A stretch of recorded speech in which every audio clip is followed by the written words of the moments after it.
Live from New York, this is the Harvey Hour. My name is Nathan Harvey. It's great to have you in today on a Friday. As always, I'm joined alongside my dad, Stephen Harvey. How you doing today on this Friday? I'm doing really good. Looking forward to the games this weekend, particularly that Patriots-Ravens game. Can't wait to see that one. I think it'll be an interesting battle.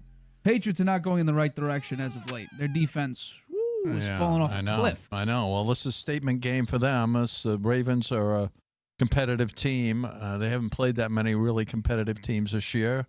When they have, they beat the Bills once. They lost to the Bills this last time, and the Bills wiping them out in the second half. So they need to come back, make a statement here. Otherwise, they're very questionable in the playoffs, I think. Well, they're going up against a team that just shut out the Cincinnati Bengals after the Bengals beat them. So it'll be interesting to see exactly how that goes. That's Sunday Night Football in Baltimore, so that'll be fun to watch. But we got a lot to talk about, especially I want to jump right into it. Last night's game between the Seattle Seahawks and the Los Angeles Rams, because what a game it was indeed. Matt Stafford, nearly 500 yards passing. It was through the air. It's crazy. 3 touchdowns. Sam Darnold had 270 yards, 2 touchdowns, but he did have 2 interceptions. A lot of, controversy in this game with the 2-point conversion. There was a whistle, but you picked it up in the end zone. It was a crazy thing. A bunch of things. Puka Nacua over 200 yards receiving. JSN still is an incredible player. He retains his Offensive Player of the Year favorite right now in the betting odds. It was crazy. One little thing before I send it off to you. The Seahawks before this game were 0-172 when trailing by 15 or more in the fourth quarter and able to overcome that. So they were down 30-24 entering the fourth. So what a game it was for Sam Darnold, who the last time they played the Seahawks, 4 interceptions through the game. The game was incredibly close, but ultimately the Rams were able to get him the first time. The Seahawks are able to capitalize on this one, come back from 16 down in the fourth. So my question to you is, how impressive? We both picked the Rams. Although 3 weeks ago I did say Seattle I thought could beat them this time. I stuck with the Rams just based on how Sam Darnold's been playing as of late, but I was very wrong. We both were very wrong. But yeah, how impressive was Seattle's win over division rival Los Angeles Rams last night? Very impressive. It showed a lot of resilience, a lot of never give up attitude.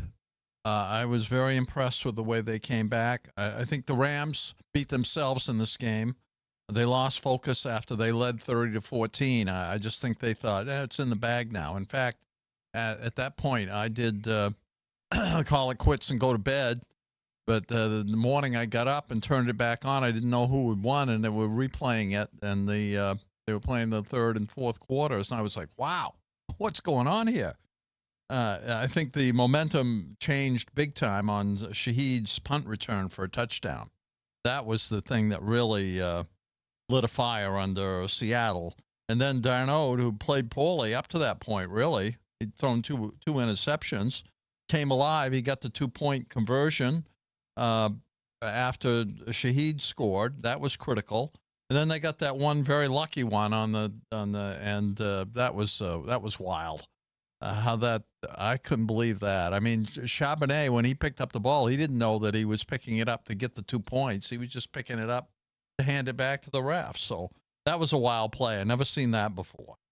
The Rams, they could have had the game. They had them, and when Nacua scored the long touchdown pass from Stafford.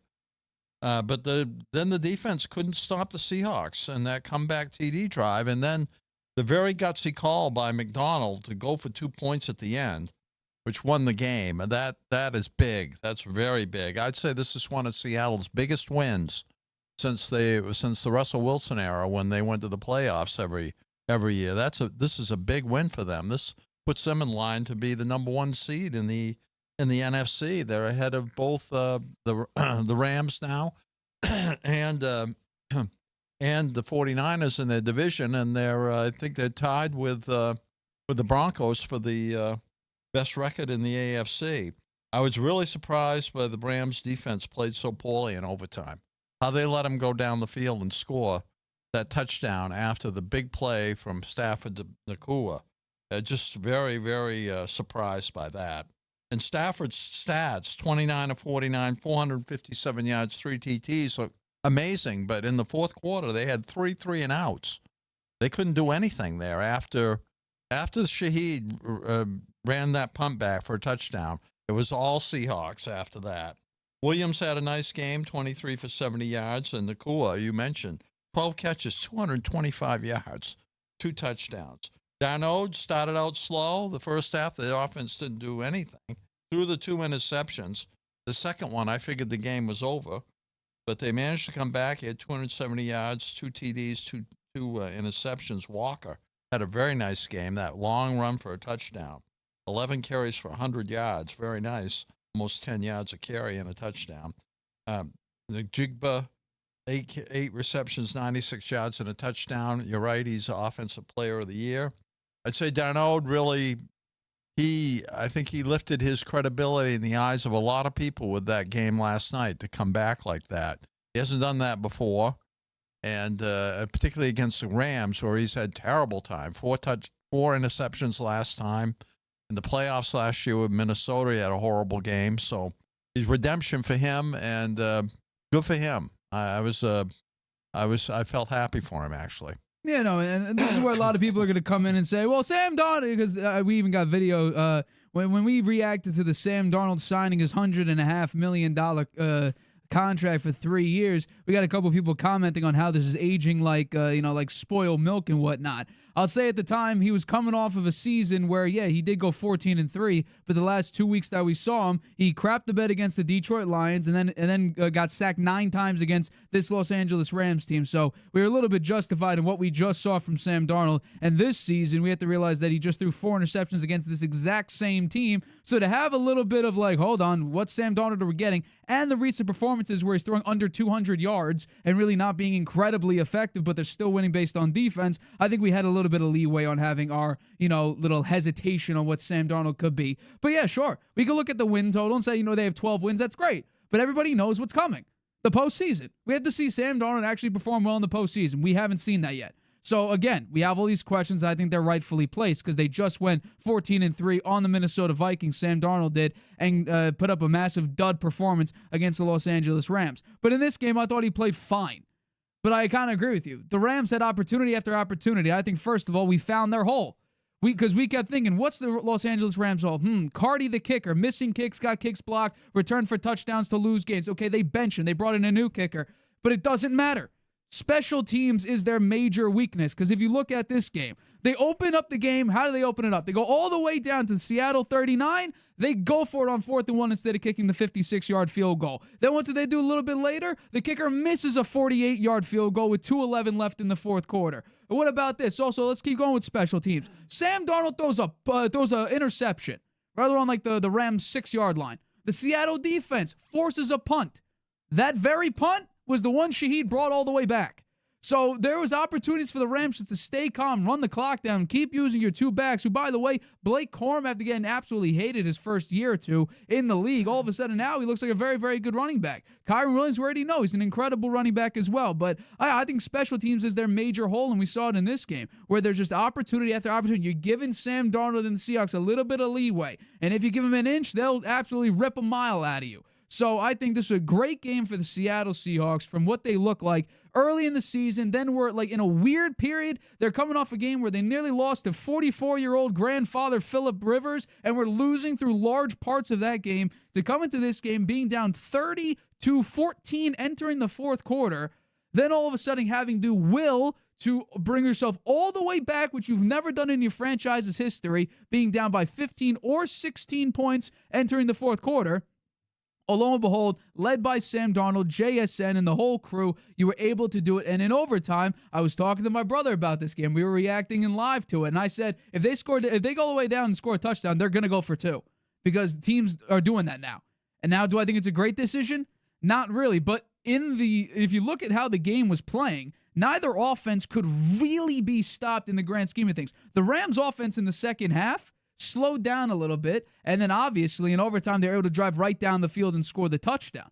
But I thought the way the game was playing, this was lining up to be a whoever touches the ball last, they're going to go for 2, they're going to win. And that was Seattle in this one. I thought Sam Darnold played all right. 4th quarter is where he absolutely lit everything up. I thought Matt Stafford, even in a loss, he's going to be the MVP. Drake May, he's out of it, unfortunately. I don't think he has a shot anymore. I think Matt Stafford just ran away with it. And Sam Darnold's making a very good case for him to be a legitimate long-term franchise quarterback, and maybe after, 2 years or whatnot, getting even another extension to stay with Seattle so they don't need to look for a quarterback. They did draft Jalen Milroe late in this prior draft, but I think that the way Sam Darnold's playing, it's good enough. It's very good, I'll say. There are some moments like the 4-pick game, and in this one early in the game, it looked very, very shocking, the 2 interceptions. But I will say that Sam Darnold has played good enough to be the Seattle franchise quarterback moving forward. That defense is incredible. The running game, again, I don't understand the methodology. Zach Charbonnet, K9 I think is better than Charbonnet, but Charbonnet gets the red zone touches. Again, I hate that for my fantasy team. But yeah, I think the JSN Sam Darnold thing works. I think there's a little bit of like Bruce Arians where it's no risk and no biscuit. Deep shot, long ball, that's what Sam Darnold is. You see him a little bit reckless. It bites him in the butt sometimes. But in cases like this season where you're able to capitalize on it, yeah, I thought ultimately the Seahawks played incredibly well. The will to just bring yourself back against the team that has the MVP favorite, has an incredible wide receiver in Puka Nacua, and that ferocious defense. I was incredibly impressed with the way Seattle played through and through. I was surprised the defense wasn't so ferocious, particularly in that overtime. They let them go right down the field. I was very surprised, and I think Seattle, a smart move to pick up Shaheed. Oh, big time. That might have been the biggest move at the trade deadline. Yeah. Because you gave up like a middle day pick for it, too. So it's not like you're giving a first, second round pick. I think the Saints watching that game last night saying, why did we let him go? Huh?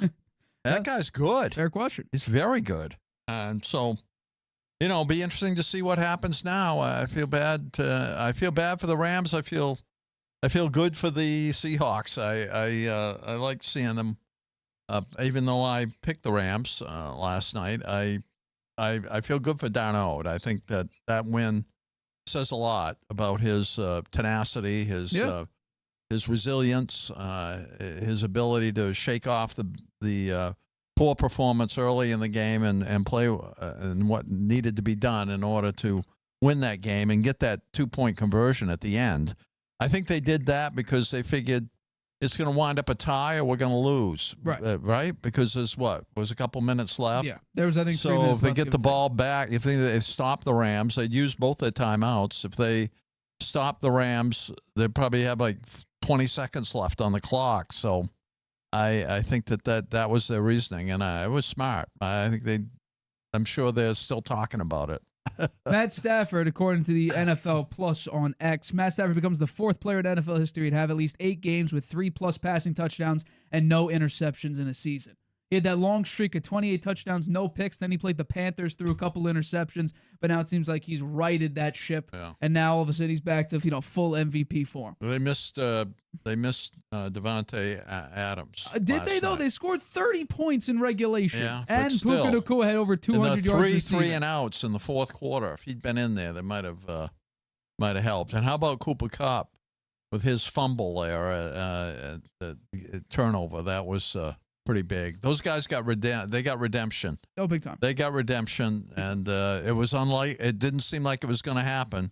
As I said, I went to bed, but I was very surprised. Oh, big time. Very surprised. All right, let's get into the next topic here. And I don't know if this was the move I was expecting. I was expecting something to happen. I just didn't think it would be this exact move, which is Mike McDaniel, after the loss to the Pittsburgh Steelers, the numbers looked all right. But if you watch the game, it's really the fourth quarter that changed for this guy, and that player is Tua Tagovailoa, who now has been benched for late-round rookie Quinn Ewers, who's set to make his first start this week against the Cincinnati Bengals in Miami as 4.5-point underdogs. Tua, not a great year. He has like 15 interceptions. It's been a very, very ugly ride for Tua as of late, and now he has been benched. Now, Mike McDaniel said earlier this year that everything is on the table after the Browns game, but stuck with Tua. Then they went on a little bit of a winning streak, sometimes in spite of Tua.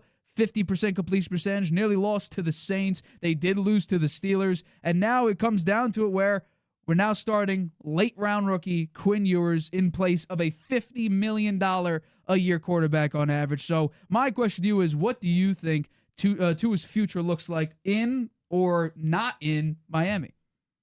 I don't think his future looks so hot right now. He's being benched for a rookie. He played so poorly during the season that they're out of the playoff picture. They have no chance.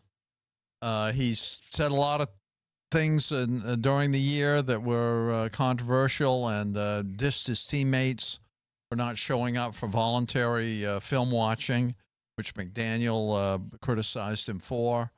He just has. This has not been his year, and he's getting $54 million to play football this year, and he played poorly. And I think that part of this has to do with McDaniel's attempt to save his own job. He did wind up winning 5 of 7, got them going again, but now that they're out of it, he's benching Tua. So you could say they lose these next 3 games. If Ewers plays well, then that's a win because they'll say maybe he could be the starter next year and we can dispense with Tua, although that's going to be extremely expensive and probably not able to do financially. Although the Broncos managed to do it with Russell Wilson. Look what it took them. They're a playoff team both years now. And I think that the other way to look at it is if Ewers doesn't play that well and they lose all 3 games, then they move up in the draft so they can pick another quarterback. So I say it's kind of a win-win either way, and I think it's a smart move on McDaniel's part to try to save his job. I'd say Tua possibly played his final game with the team against the Steelers last week. They gave him $212.1 million contract in 2024. He was seen laughing it up after the Steelers loss with Jalen Ramsey, and I think that had something to do with him getting benched as well. If that's the case, it's going to be really expensive and unprecedented in terms of cost to unload him. He's been the most ineffective quarterback in the last 6 weeks, despite the Dolphins 5 of 7, winning 5 of 7. Since week 10, he ranks 30th in QBR and 24th in passing yards. His performance against the Steelers in the cold, we might add, we've talked about how poorly he plays in the cold generally, was the final straw. He was 6 of 10 with 65 yards through 3 quarters of the game. He has, as you mentioned, the league's worst interception numbers at 15.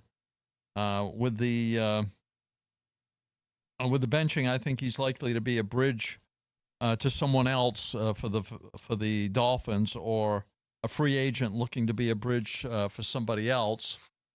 His $54 million of guarantees are immovable via trade unless the Dolphins take back a big portion of the salaries. He's regressed in the Scouts' eyes recently since 2 years ago, and has the concussion history making him a hard sell to any other team. I think he's almost untradeable. Same script as Russell Wilson, as I mentioned, with the Broncos. A team done with a high-priced, underperforming veteran doesn't want to keep him around, and I think that's kind of the way Miami's probably feeling right now. Miami may draft a quarterback or trade for a vet. Who knows? We'll have to wait and see. Tua has a $54 million fully guaranteed for 2026, $39 million base, a $15 million option that has to be exercised by March. If they do that, then that automatically gives him $3 million guaranteed of his 2027 salary. If they release him, $54 million salary, and $99.2 million of dead cap salary charges, spread over 2 years. If they release him after June 1st, $67 million dead money for 26 and almost $32 million dead money for 2027. If they can trade him before March 13th of 26, the acquiring team is responsible for the $54 million salary and the bonuses. The Dolphins have $45.2 million of dead money. That just is not going to happen. No one's going to do that. They trade after the March 13th. The Dolphins take the $15 million bonus money, and the new team gets the $39 million salary, and the dead cap money is $60.2 million.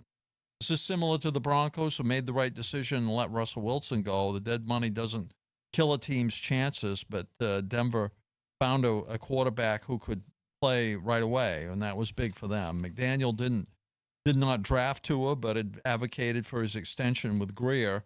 who was fired midseason. So McDaniel isn't absolved totally here. He did advocate for Tua to get that big contract. Ewers, 3 years in Texas. He was a starter. 68 TDs, 24 interceptions in 37 games. He's a good pocket passer, but struggles when he has to scramble.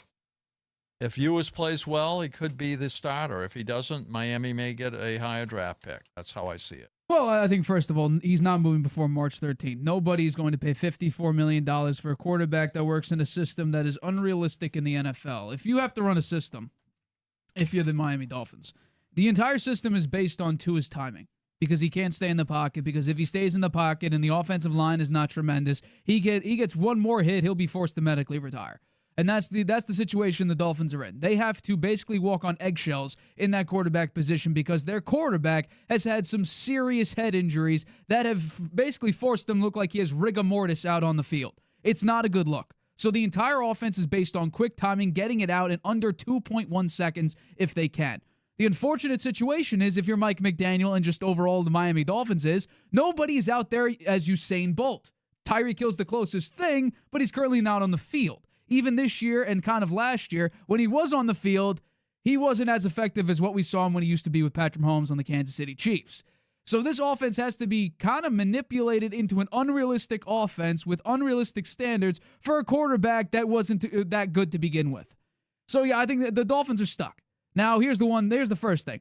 You're not going to see Tua be moved. You may hear about a potential move this offseason, but nothing will be set in stone until post-June 1st, whether it's a release or whether it's a trade, because that's the only way the Dolphins save any amount of money. Post-June 1st trade, they can save up to $43 million. Post-June 1st trade, $43 million.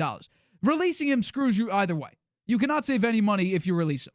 That might be the only option you have, because what team would want Tua? Because you have to manipulate your offense around very fat, twitchy receivers, always doing the short ball with occasional deep passing, and you need a really good running attack in order to bring the linebackers down and work play action so Tua can have an ounce of time more to operate a pocket.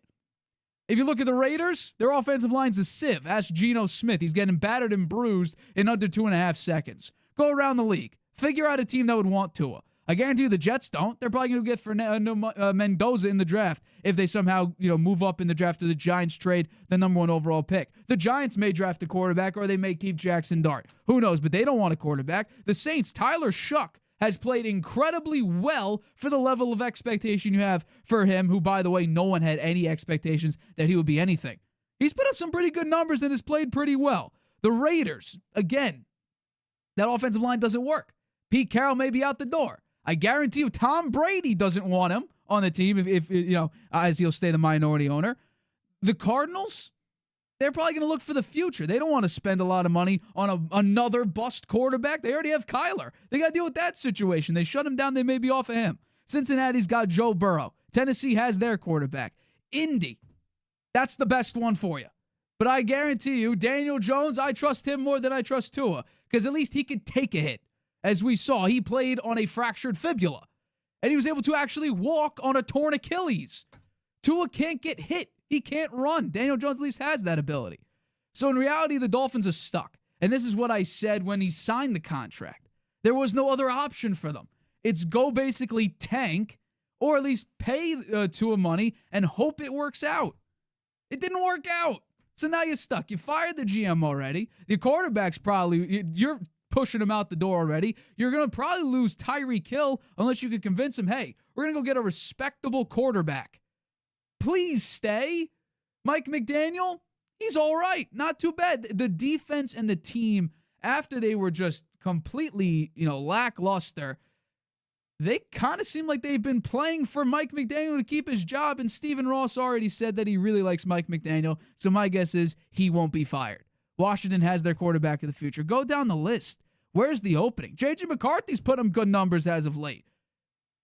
Carolina, Bryce Young, he had a 450-yard game this year, and he's played all right. They could almost make the playoffs with Bryce Young at quarterback. Atlanta, Michael Penix, and they're spending $100 million guaranteed on Kirk Cousins. Cousins start next year. Well, regardless of the fact, Tua's stuck, and the Dolphins are stuck with Tua. There's nothing either of them can do besides And here's the difference between what the Broncos did with Sean Payton and Bo Nix and what the Dolphins can't do. First of all, I think Sean Payton's better than Mike McDaniel. That's the first thing. Second, they had a foundation. They had an offensive line that was already number one in pass blocking. They had a defense with Pat Surtain and also Nick Binney. Like, they had so many good foundational players already that, yeah, you could waste the $80 million dead cap to go draft a quarterback at number 10, and Bo Nix just works out because he fits into a system, and it just works because you have everything around them, a phenomenal defense, which obviously helps out the offense. You have okay weapons surrounding Bo Nix. Okay, I would say just okay. Well, last year, and then they improved this year. I like the Evan Ingram move. I like the RJ Harvey move. I like the J.K. Dobbins move wasn't too bad. Cortland Sutton's still good. I like the Troy Franklin draft pick as well. So, yeah, he had I think they want Vele back. He's on the Saints. They may want him back. Marvin Mims is all right. But they at least had a lot of foundational pieces. Name me a foundational piece. You lost, first of all, you released Matt Judon. You trade away Phillips to the Eagles. On defense, you lost Minkah Fitzpatrick. You gained Minkah Fitzpatrick. You gave away Jalen Ramsey. You have Devon Achane. And who? Darren Waller's not a foundational guy. Jalen Waddle, maybe? Yeah. Tyreek Hill doesn't want to be there. Right. The offensive line isn't great. The defense is terrible. Mm-hmm. I think they should go into rebuild. They've been in a rebuild. No, but I think they should really. I mean, they traded away their defensive lineman there, right? Yeah. To get a draft pick. So they got that draft pick. They're going to have a pretty high pick just because their record's so terrible. I think they should unload Hill because he doesn't want to be there anyway. I don't know. With Tua, I guess he's going to be a bridge quarterback to Ewers or whoever they draft. And, they should try to get some linemen because Achane is really their best player. Tua was asked about being benched, and he said, and I quote, "It's something out of my control." Yeah. Timeout. Something out of his control? Very, very easy thing to do. Play better. Think about this. No, once you get benched, if you it's just too late. play, right, no, but of course. You can't play better if you're on the bench. Well, that's true. But getting benched is not out of your control. Think about all the quarterbacks around the league who are like, even Bryce Young didn't get benched this year. Bryce Young, who you and I have considered a bust. I thought he was a bust. He's come back and redeemed himself some, but losing to the Saints last week, I got to tell you, that raises more questions. Think about all the quarterbacks that got benched this year. Spencer Rattler can't win football games. Russell Wilson looks that was like a smart move. Shug looks like the real deal. Right. But think about it. Russell Wilson can't throw a football anymore and gets sacked constantly. He should never have started. They should never have had him in there to begin with. And also, we have to realize, think about the comparison between him and his own draft class. Jalen Hurts, Joe Burrow, Justin Herbert. I looked at the numbers and Jordan Love.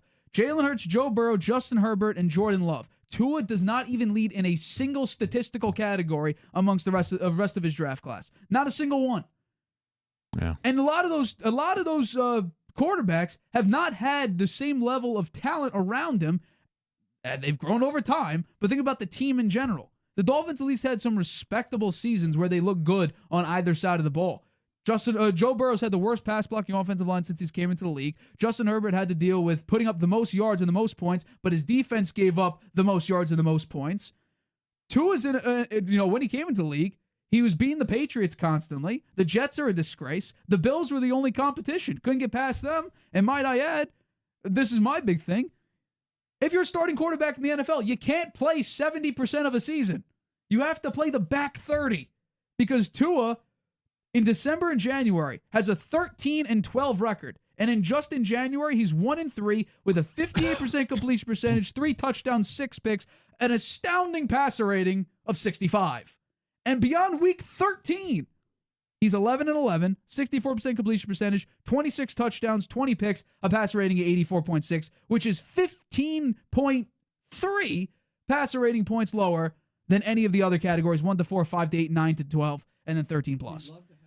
That this year. He's way below that this year. He's almost at that in both touchdowns and picks. So, no, Tua has been a bad quarterback. He's getting paid a bunch of money. He's not living up to the number whatsoever. It's just a question of, when do you cut bait? Think about it. The 49ers with Trey Lance. They overdrafted him entirely. Spent way, way too much. Let him go. Justin Fields, let him go. Russell Wilson, let him go. Well, maybe they will. We'll see. They should. They absolutely should. Because what are you going to do? You're stuck with them. You just have to figure out, can you make a trade so you can at least save some money? Otherwise, you're losing $11 million anyway. You can't release them. Because no matter when you do it, you could release them in pre-June 1st, but you're losing $42.8 million. You can release them after June 1st. You're still losing $11 million, but you separate the dead cap over 2 years.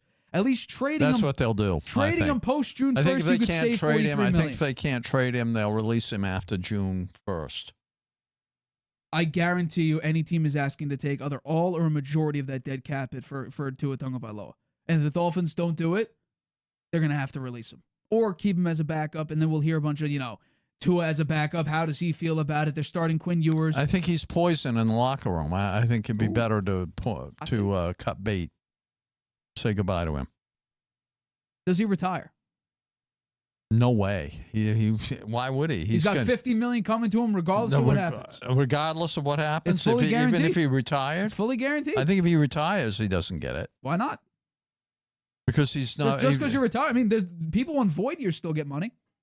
You have to get paid somehow. I don't know. We should look into that. But I doubt he does that. He's not going to do that.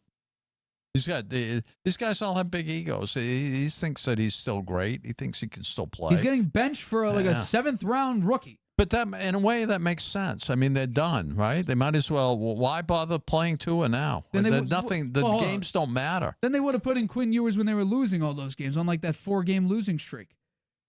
I mean, Mike McDaniel said after the Browns lost, everything's on the table. They still had a chance. They still had a chance. They're like 2-5. Yeah, 2 but and 6. still, they still weren't mathematically out of it. Well, yeah, because you're halfway through the year. Yeah. I mean, hell, the Titans were still in it halfway through the year. They did make a run. They won 5 out of 7. But everybody knows that was on the back of Devon Achane.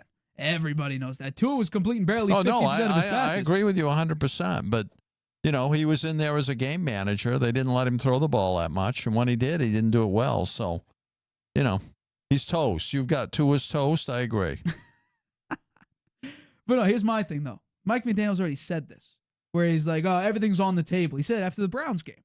Tua came back, beat the Atlanta Falcons, beat the crap out of them. That's when Bijan Robinson couldn't do anything against that piss-poor defense. And then, they won.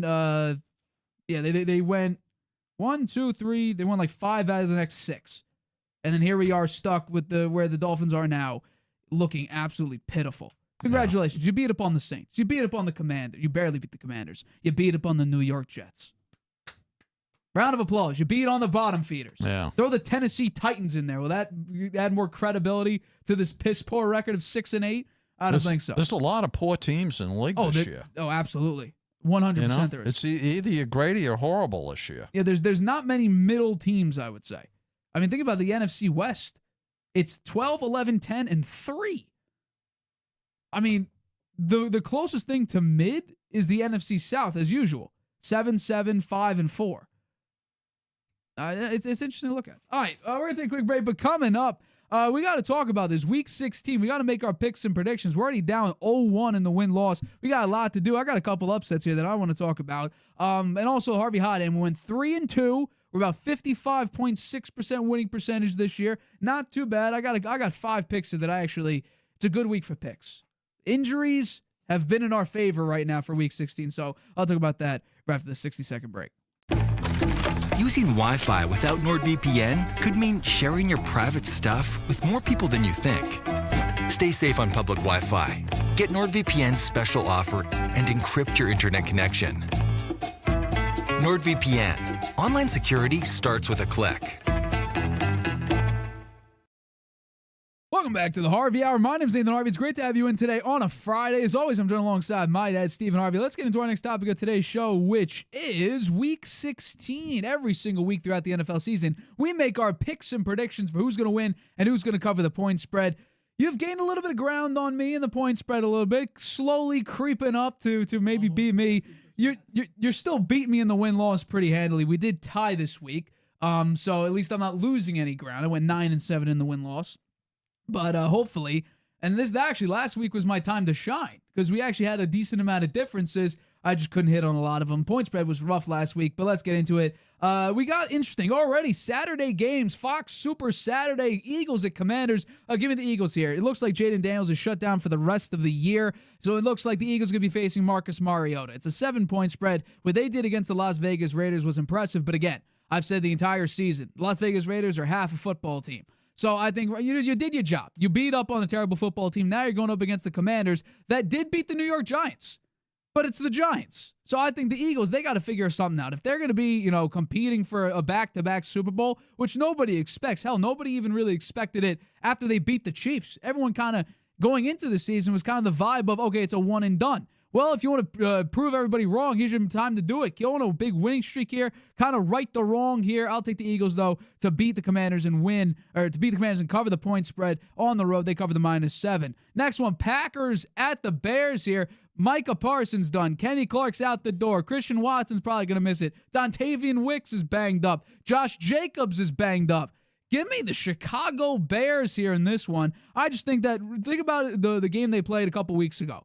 Micah Parsons and the defensive line wreaked havoc on the Chicago Bears. Really forced Caleb Williams early in the game. A lot of incompletions. Well, that major threat is out for the year. Plus, Jordan Love's down a couple of his weapons. So I just think that this is a perfect spot for the Bears to be in to bounce back from that crippling loss against the Packers a couple weeks ago here. So give me the Bears. Big-time win here. Probably the biggest game of the season for them. Maybe the biggest game in a long time for the Chicago Bears. At home, give me Caleb Williams and the Chicago Bears to win and cover the point spread. Next one, the Chargers at the Cowboys. Give me the Chargers in an upset on Sunday here. I just think right now what we're seeing from the Chargers is they just played one of the worst offensive games ever against the Kansas City Chiefs and still able to win. The Dallas Cowboys seem to be going in the opposite direction. I think if the Chargers offensive line holds up for a half second, the Cowboys secondary is so bad, it's so bad, that maybe you and I could get open on a couple of those routes because they're just a terrible, terrible secondary, the Dallas Cowboys is. So I'm taking the better quarterback, in my opinion, Justin Herbert overall, playing on a broken hand still. I think you talk about, adversity. Having half of a limb and an arm, I'm taking that all the way. He's playing well. I'm pretty sure on a winning streak on the broken hand, too. Give me Justin Herbert to upset the Dallas Cowboys in Dallas. All right, next one, the Vikings at the Giants. Round of applause for J.J. McCarthy. He played probably his best game of football last week, and I'm saying that they continue that streak here. He looked like an NFL quarterback. It wasn't this, up and down, up and down. No, he played consistent, high-quality football. Going up against the Giants that were favored last week against the banged-up Commanders and lost badly. So I'm taking the Minnesota Vikings in that defense to do a number on Jackson Dart in this offense. Jackson Dart played very, very poor early in that game. I say that this Vikings defense carries them the rest of the way. And J.J. McCarthy operating on that bad Giants defense, I'm taking them to win and cover in MetLife Stadium. All right, next one, the Bills at the Browns here. Yep, Shador Hype is on a little bit of a pause now. He had that 300-yard game against a non-NFL team in the Tennessee Titans. Then all of a sudden came right back down to earth with a number of interceptions, 3 to be, in fact. If you want to blame that third one on him, so be it. He had 2 really bad interceptions. I'm taking the Buffalo Bills here. Massive comeback win against the New England Patriots. They looked prepared. They were down 21-0, put up 35 points at the end of it, able to come back, come strong, and that defense stopping Drake May in this offense here. I'm going up against the Cleveland Browns, who don't have an offense. They're banged up all over. They don't have a lot of guys to begin with. They're a poorly run team, poorly run franchise, and the Buffalo Bills, they're still in it for the division technically. So I'm taking Buffalo here to win and cover the massive 10.5-point spread in Cleveland. All right, Jets at Saints. Brady Cook, I think he's still going to be the starter here. You fired your defensive coordinator, Steve Wilks. Garrett Wilson shut down for the rest of the year. The Jets are the Jets, going up against Tyler Shuck and his Saints team that just beat the Carolina Panthers, who actually had something to play for here. I'm going to take Tyler Shuck and the Saints all the way to beat up on the New York Jets, who don't have a defense. Their offense isn't that great, and it's banged up entirely. And who knows? Aaron Glenn might be out the door already. Give me the Saints to win and cover in New Orleans. Cover the -5.5. All right, let's go Buccaneers at the Panthers. Who wants it more? That's really what this game is. If the Bucs win, they're good. If the Panthers win, oh no. Because the Bucs are not looking that great. Mike Evans over 100 yards last week. But thank God for the New Orleans Saints if you're Tampa Bay, because you needed the Saints to upset the Carolina Panthers, and that's exactly what they did. But this game is going to be strictly who wants it more. If Mike Evans has another 100-yard game and Bucky Irving can get going, and Baker Mayfield doesn't cost the game with some really bad overthrows and just hovering above 50% completion percentage, I think the Bucs are going to handle him. I do think that's what's going to happen. You know who they're going to. Let Bryce Young throw the ball. Just don't let Rico Dowdle and Chuba Hubbard have an effective offense, and I think the Buccaneers will be set. Give me the Bucs to win and cover the -3. All right, we talked about this one, kind of the Bengals at the Miami Dolphins. Tua is out, Quinn Ewers in. You know who's not out? Really anybody on the Bengals that matters. Jamar Chase, I don't know if T. Higgins is still on the concussion protocol, but for me it doesn't really matter because I just think that this Dolphins defense has improved slightly, but it's still not good. The offense is led by a late-round rookie. The Bengals defense has shown some spots of really, really good football, and I think coming off getting shut out by your division rival, the Baltimore Ravens, you got to have some anger in you. Joe Burrow knows he didn't play that well. The offense didn't put up any points. Evan McPherson didn't do anything. So I think that this is just a hungry, angry Bengals team up against a Dolphins team that's falling apart. Give me the Bengals. Win and cover on the road. Next one, upset alert. Patrick Mahomes out, Tennessee in.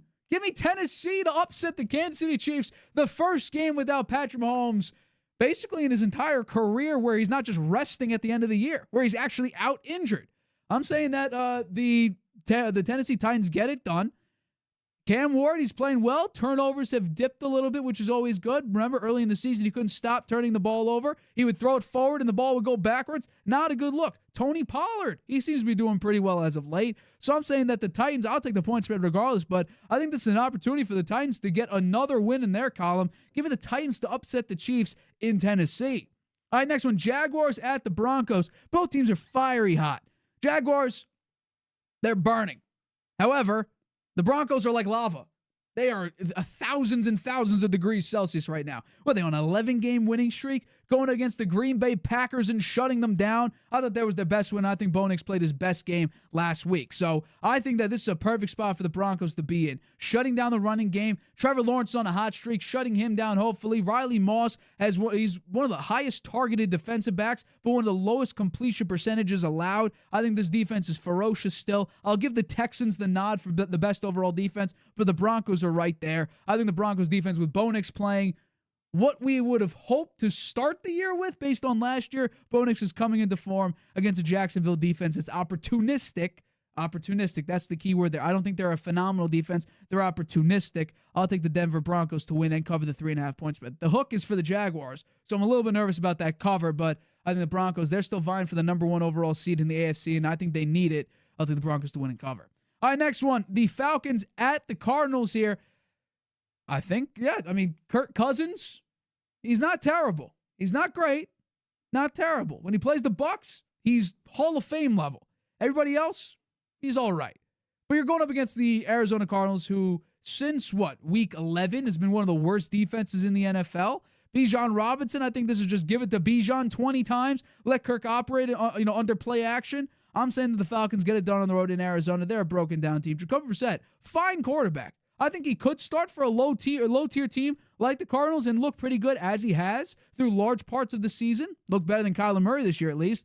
But I think the Falcons, they're just the better team overall. Better defense, better offense, better running game, better everything. Also, the Cardinals are so banged up offensively.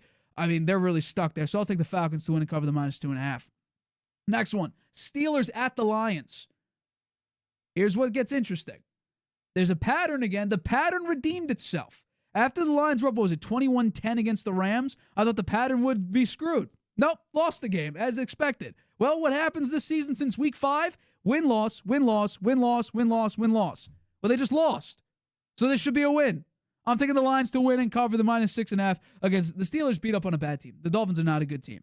I think that the Lions, they have something to play for still. There's still an opportunity, depending on what happens. If the Packers completely fall off, just based on the fact that, Jordan Love has to operate with, a battered and bruised wide receiver core. The defense lost its number 1 threat. The Lions have an opportunity to make some moves here. And especially, let's just say, for all intents and purposes, the Packers somehow upset the Bears. Well, they're beating up on each other in the NFC North.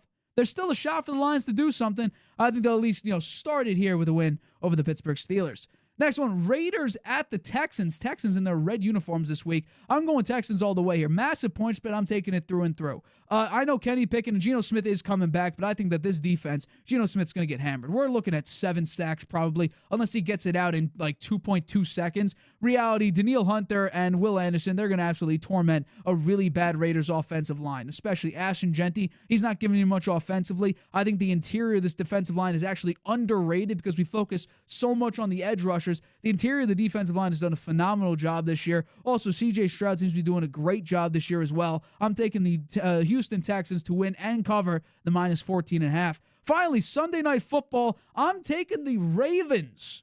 I know they looked a bit off the last, month and a half. I'm taking the Ravens to beat the Patriots. Here's why. The Patriots' run defense was really their claim to fame about midway through the year. Milton Williams goes down all of a sudden in the last number of weeks. They're now 19th in rushing yards allowed per game. So what do the Ravens normally do very good at? Well, they can run the football. I think Derrick Henry's going to get 25 carries. I could absolutely see this being like a 36-minute time of possession game for the Baltimore Ravens, maybe even pushing 40, depending on how well they can control the clock. It'll really be the Derrick Henry ball game. What will he do? Will he score 2 touchdowns? Will he rush for 120 yards? If he does, this could be a 31-22 game, really. I mean, this could be a complete blowout by the Baltimore Ravens, but the point spread is 2.5, so I'll take the Ravens to win and cover this. The Patriots might be in a little bit of danger here. Their defense also seems to be a little bit banged up. The secondary looks a little banged up. And if Lamar Jackson stays Lamar Jackson, not what we've seen him for the last month, which is one of the worst quarterbacks in the NFL, Patriots might be in danger. I'm saying take the Ravens to win and cover. And finally, Phillip Rivers making another start, back-to-back starts here, going up against the San Francisco 49ers, who he would have actually played for a couple years ago if they somehow beat the Eagles and made it to the Super Bowl with Brock Purdy tearing his UCL. Now, unfortunately, they didn't do that, so we didn't see Phillip Rivers suit up for the 49ers in the Super Bowl, but he's playing against the team that wanted him way back when. Except this time, it's not going to be great. I think going up against Seattle, I think Seattle's looking beyond this game, looking beyond it and looking at the Rams, which clearly they were, because look at the performance they did just compared to last week. Well, the 49ers, all they need to do is worry about Week 18. Win out, and then you finally get the number 1 seed in the NFC. That's all you got to do. You don't need to look ahead. You could just stay on task. This game is the biggest one that matters, because the one that actually matters, Week 18. That's a couple weeks from now. You don't got to worry about it right now. But yeah, I think the sitting duck footballs that Phillip Rivers was throwing, that was going 25 miles an hour. You and I might be able to pick off one of his footballs. I mean, it was not pretty. Timing was off. I mean, he played all right for a 44-year-old who hadn't played in 5 years.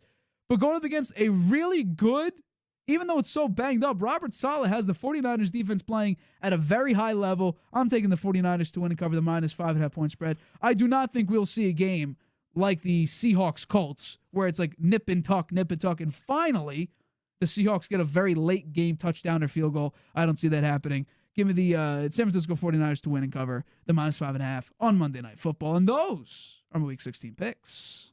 Very interesting. Particularly the upset of the Titans over the Chiefs. That's pretty interesting. And also the Ravens beating the Patriots. Got to be different than you. I got to gain some ground. I'm down by 7 on you this year. This year, win-loss? Right? 6 games. 6 or 7, I don't know. 6 games, and I'm only 2 behind in the point spread. Right. Yeah, no, it was rough. I went 6-10 last week of the points. It was rough. 9-7 for me. That's pretty good for me. All right, let's get to your picks. Okay, here we go.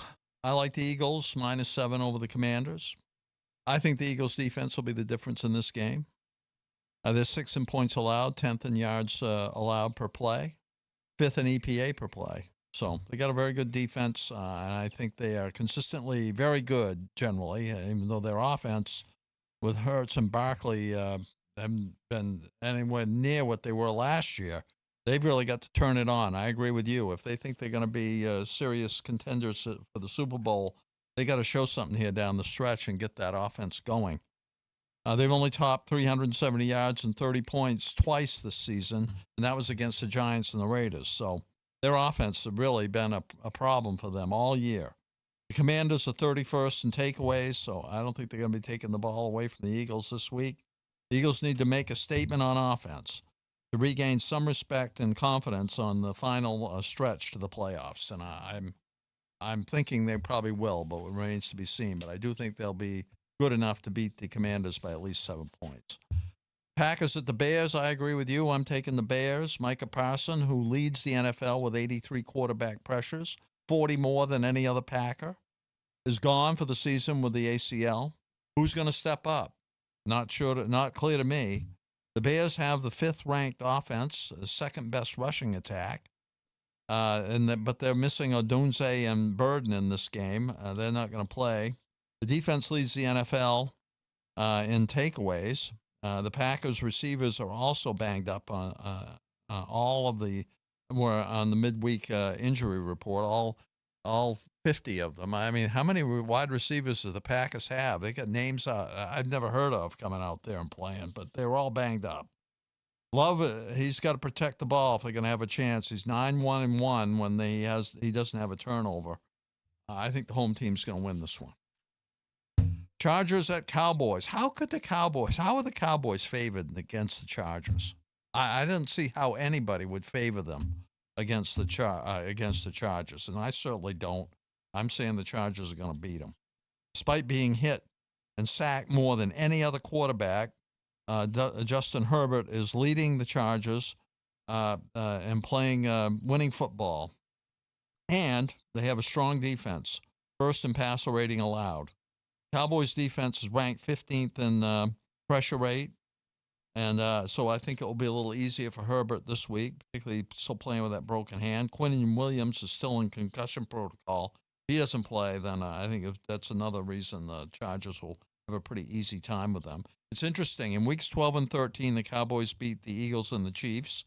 And in week 14 and 15, the Chargers did the same thing. It's the first time 2 different teams defeated reigning Super Bowl contenders in consecutive weeks. Never happened before. Vikings at Giants. I like the Vikings in this one. The Vikings, I think, will easily cover the point spread here.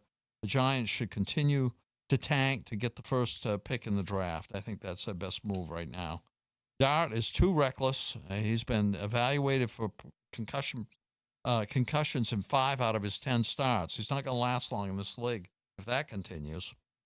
McCarthy's played a lot better past 2 weeks with triple-digit passer ratings, a 5-to-1 TD to interception ratio, beating the Commanders and the Cowboys. Minnesota's offensive line is battered. That's a little bit of a concern. They also have injuries on defense. Greengard and Metellus are hurt. So I think it'll be the Vikings will win on the road here. I think Kafka, the Giants' interim head coach, is inept, and O'Connell has his team playing well after a difficult stretch and could still eke out a winning record. Bills at the Browns. I think this is the 10.5-point spread that will be easily achieved by the Bills with Kansas City out of the playoff race. The Bills are in great position to finally get to the Super Bowl. And if they don't, then I think they'll be hell to pay there. They need to finish strong, starting with a convincing win over the Browns. They still have a chance to win the division. And if the Patriots lose to the Ravens and the Bills beat the Browns, then they're tied. And so that'll be an interesting down a couple games to play, see what happens there. Allen is statistically outperforming his 2024 MVP numbers, so that's interesting as well. They win even when with that porous defense there. They're 4-1 when the other team scores 30 points. So they don't really need their defense to play great when they have Josh Allen. The Browns have scored 30 points just once this season. Myles Garrett needs that 1.5 stack to break the record. I'm not sure he'll get it this week, but he's going to get it before the end of the season for sure. The Jets at the Saints. I like the Saints in this game. The Jets have not made much of any progress this year. The defense is worse than it was last year. The defensive coordinator was fired this past week. They still have no quarterback with Brady Cook starting. It's another lost season for Gangrene, unfortunately, for the Jets fans. The Saints, on the other hand, seem to have found their quarterback in Tyler Shugg. He played well, and the Saints have consecutive wins. The Saints upset the Panthers last week, while the Jets were blown out by the Jags. The Saints' defense has been very good since Week 10, 7th in EPA per play, giving up just 17.8 points a game. These are teams going in opposite directions, and I think the Saints will win this game. Bucks at the Panthers. This is the NFC South. Is the division no one really wants to win, it doesn't seem like. But I'm going to take the Bucks over the Panthers in this one. Both teams are 7-7. Neither is trustworthy. The Panthers led the Saints by 10 in the third quarter and lost last week. The Bucks blew a 14-point lead to lose to the Falcons. Bowles called out his team. I think that will have some impact on the players, and they'll play better. Mayfield needs to refine some of his magic. He's been poor the second half of the season. Panthers have not beat the Bucks since 2022. I like the Bucks to win in a close one. Moving on to the Bengals and the Dolphins. I like the Bengals, as you do as well. A battle of the irrelevant teams. McDaniel benched Tua. He won't even suit up, I don't think. He's not even going to suit up, right? He's an emergency quarterback for this game. Quinn Ewers starts for the Dolphins, but the Dolphins have evolved their offense away from the quarterback to the running game with a chain. I think Burrow bounces back from one of his worst games of his career last week against the Steelers. Oh, yeah. Who did the Bengals play last week? Ravens. Oh, I'm sorry, Ravens. Chiefs at the Titans. I'm going to take the Chiefs. The Chiefs' playoffs are gone, and so is Mahomes. They're lucky to be playing the Titans, I guess. The Chiefs' offense is a mess, but so is the Titans. The difference in this game is the Chiefs' defense. The Jags and the Broncos. I like the Broncos in this one. The Broncos playing at home for the number one seed, with Bo Nix playing very well recently. 4 touchdowns in his game last week. I think it'll be too much for the Jags. This despite the better performance by the Jags since Week 9, 5th in EPA per play on defense and 10th in offense compared to the Browns' 8th and 12th. But the Broncos know how to win the close game. The defense will pressure Lawrence, and he plays very poorly under pressure. They have the better head coach, and they're playing at home. So I like the Broncos in this one. Falcons at the Cardinals. I'm taking the Falcons -3. I like the Falcons with Kirk Cousins and Bijan Robinson against the Cardinals, who don't really have anybody of note. Jacoby Brissett airing it out in every game. Why didn't Cousins start the whole season? I guess that's the question a lot of people are asking now. I think this decision will cost Raheem Morris his job. He'll be fired at the end of the year. The Cardinals are totally predictable on offense. They have no running game at all, and Brissett just airing it out. The defense has also fallen apart. I think Gannon will also be fired. The Steelers at the Lions. I like the Lions -7. It's desperation time for the Lions. They need a win to have any chance at the playoffs. They will need Aiden Hutchinson and the defense put the pressure on Rodgers, and they have a 37.8% pressure rate, which is the 6th highest. Rodgers' completion percentage under pressure is 37.1%, ranking last. The Lions lead the league in points per game at 30.6, and it goes even higher to 33.7 at home. Lions should be able to control the ball and taking the pressure off their battered secondary. I like them to win this game. And that streak, as you said, win-loss, win-loss, win-loss, win. This should be a win. Raiders at Texans. It's a 14.5 point spread. I'm taking it. The Texans are prohibitive favorites here. The Texans have, let's see, what do I say?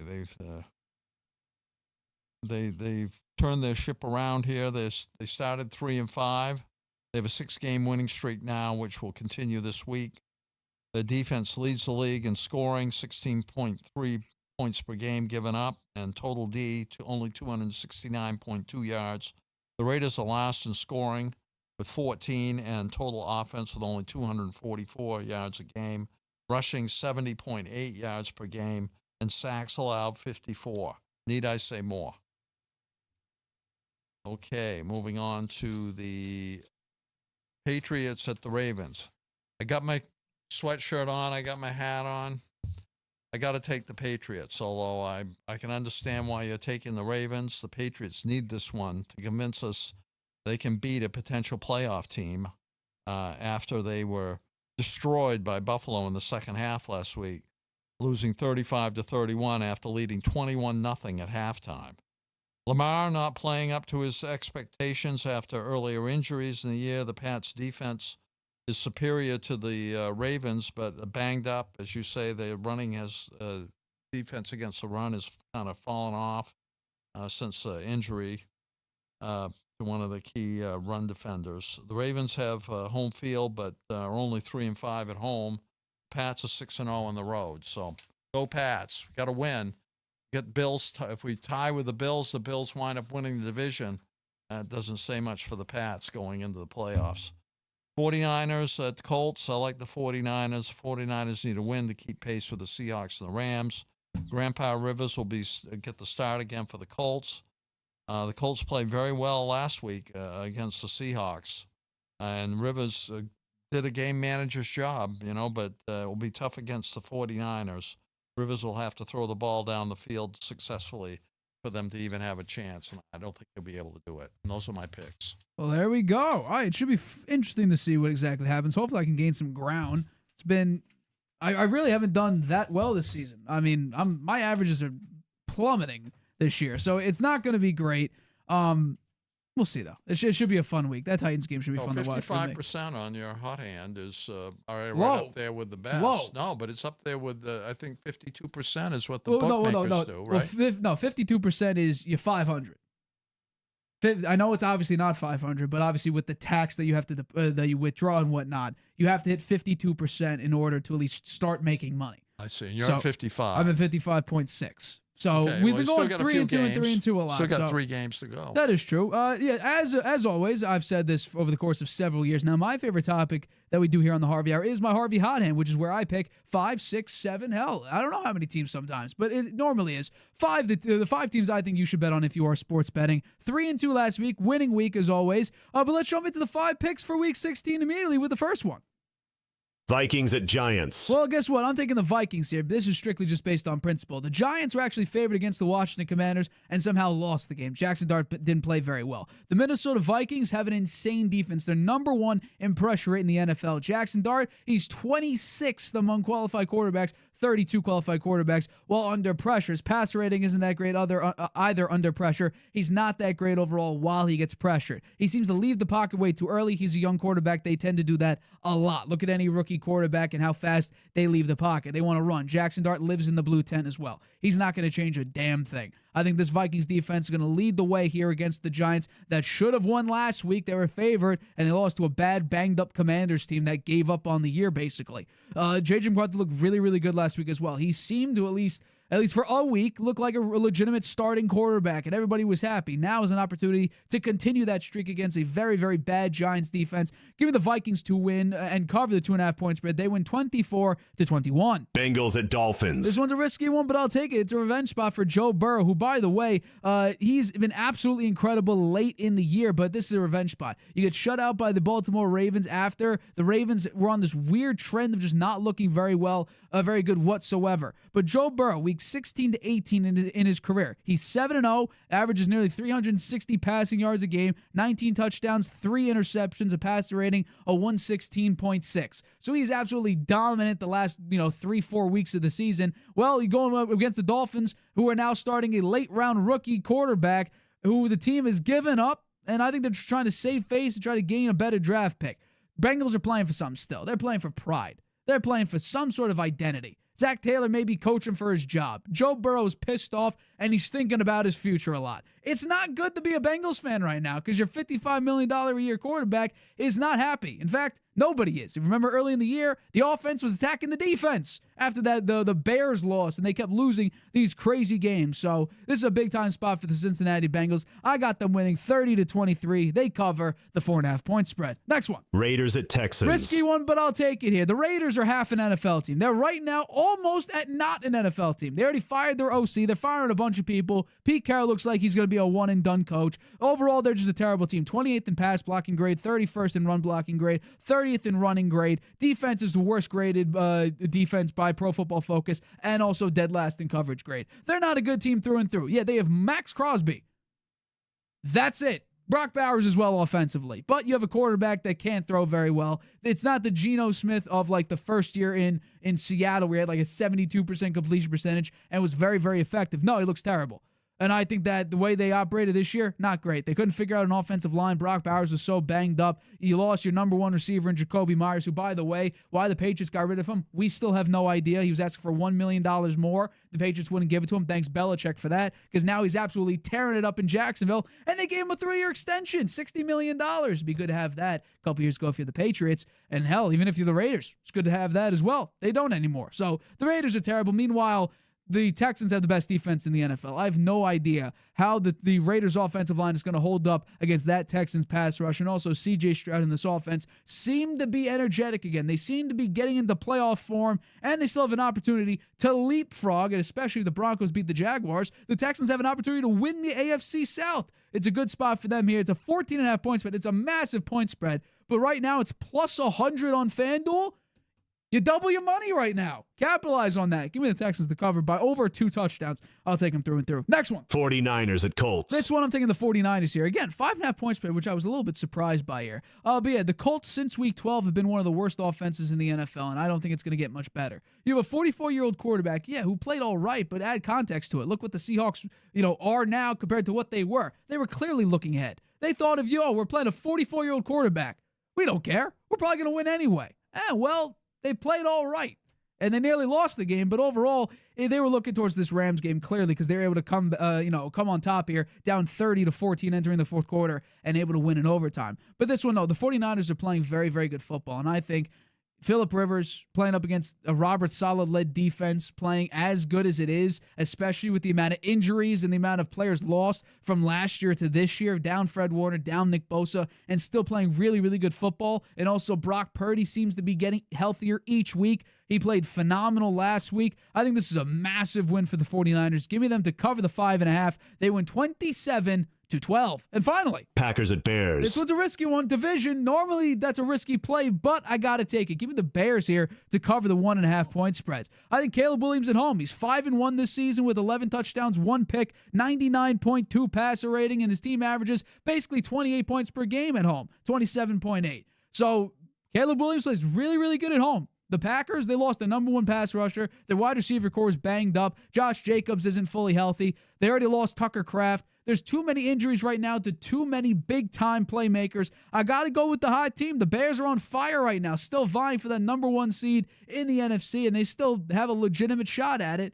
Ben Johnson seems to be doing a very, very good job with this offense. I thought it was a very, very smart move immediately. What did Ben Johnson do? Filled in the interior of the offensive line. Drew Dahlman, Jonah Jackson, Joe Tooney did a great job there. And lo and behold, everyone was ripping on DeAndre Swift. Why can't he run anymore? Because his offensive line was actually not that great last year. The interior of the offensive line was abysmal. Look at him now. Him and Kyle Monangai doing absolute wonders running the football. So give me the Bears. Massive game for them. Everything on the line. Chips pushed to the middle of the table. Throw down your cards. Give me the Bears. 28-24. They cover the 1.5 point spread. And those are my Week 16 Harvey Hot End picks. As always, you like to tell me which ones you think that have a better shot of covering compared to my picks. I'm surprised you didn't take Bills over the Browns. Way too high of a point spread for a team that I don't exactly know who they are still. Okay, and how about the one other here? How about the Lions over the Steelers? Again, are we trusting the Lions? Are we trusting the Lions? Well, they 8-6, 8-6 for a reason. They're at home. They nearly lost to the Giants at home. Yeah, but they didn't. But they didn't. But they should have. Yeah, well, they didn't though. They were down by 10 points in the fourth quarter to the Giants. Yeah. And Jameis Winston. They still won. They win that win-loss. This is a win. Well, if we were on win-loss, then yeah, I did pick the Lions. Plus, but this is Aaron spread. Rodgers under pressure is not very good. And also, you got the Vikings there. I The do. Vikings may not be so good on defense this week with those two guys hurt. I They're wouldn't going worry to about it. play. You're playing the New York Giants. Okay. The Commanders' defense is all banged up, and they've given up. All right. Well, we'll see They what lost. happens. Yeah, no, we will. All right, that wraps up today's show. Great show as always. We thank you for the constant support as always. Shows might be getting a little bit later, so stay tuned for that. I always post the stream early so everybody could join in for when the show starts. So stay tuned for that, or hit that notification bell, that subscribe button, and the notification bell to get notified whenever we upload a video. Clips will be up tomorrow morning and afternoon, as well as you get notified whenever we go live as well. So stay tuned for that. But for this episode of the Harvey Hour, my name is Nathan Harvey. That's my dad, Stephen Harvey. We have been your co-hosts of the Harvey Hour. Catch us Tuesday night right here on YouTube. Hi, Grandpa. Using Wi-Fi without NordVPN could mean sharing your private stuff with more people than you think. Stay safe on public Wi-Fi. Get NordVPN's special offer and encrypt your internet connection. NordVPN. Online security starts with a click.